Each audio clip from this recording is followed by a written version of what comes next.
one word echoed by each person I talked to regarding 17-year-old Seth Haynes is positivity, a word you wouldn't typically associate with someone who has faced the challenges that he has. But that's just who Seth is, the young man who turned tragedy into triumph. The biggest thing that stands out about Seth is his overwhelming positivity and his perseverance.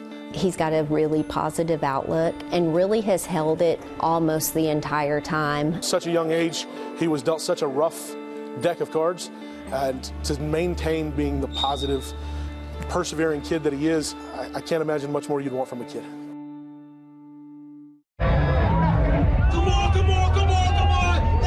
For some, Super Bowl Sunday is a day filled with friends, fun, and football. But for 17-year-old Seth Haynes, the NFL's biggest day holds a different feeling. I used to call it the flashback, and now it's just the second birthday of what happened.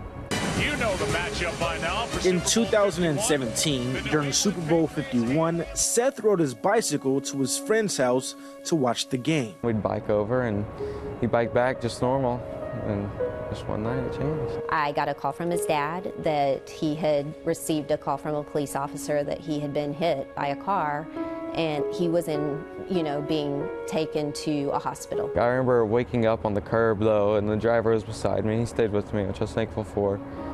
And he was just telling me I was going to be okay. At the end of that, I said, "Is he okay?" And they said, "He's breathing," and they hung up the phone. Haynes was taken to Children's Memorial Hospital where he suffered a spinal injury. He was diagnosed with paralysis from the waist down, and doctors told him that he would never walk again.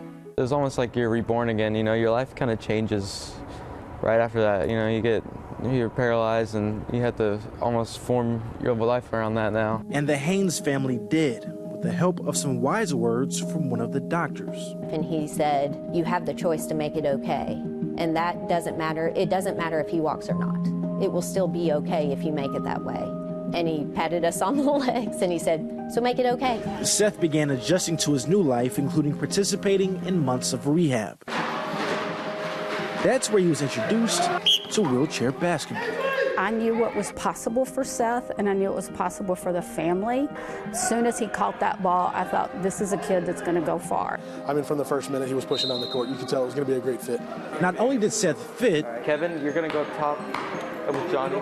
But he also began to flourish. Yeah, Seth! Turning the heads of collegiate scouts at national tournaments. Yes! Our first game, he actually had the most points. He kept grinding, he kept getting better at basketball. And when we got to the national tournament last year and he showed out, there was no way he wasn't getting an offer from somebody. That offer came from the University of Arizona, where he received a scholarship and would play his favorite sport. I really enjoyed kind of opening that door finally, and it was a struggle to get there, but it was a good journey. At the end of the day, they found joy in life and his independence. He's included in society. He's going to college on a wheelchair basketball scholarship. Who would have ever imagined? Super Bowl Sunday will never be the same for Seth Haynes, and Seth wouldn't have it any other way.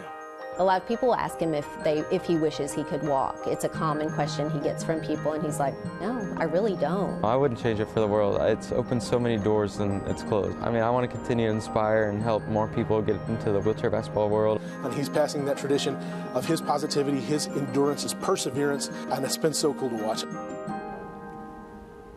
Seth and the Houston Hot Wheels practice each Tuesday at the Metropolitan Service Center, and he'll begin at the University of Arizona in the fall.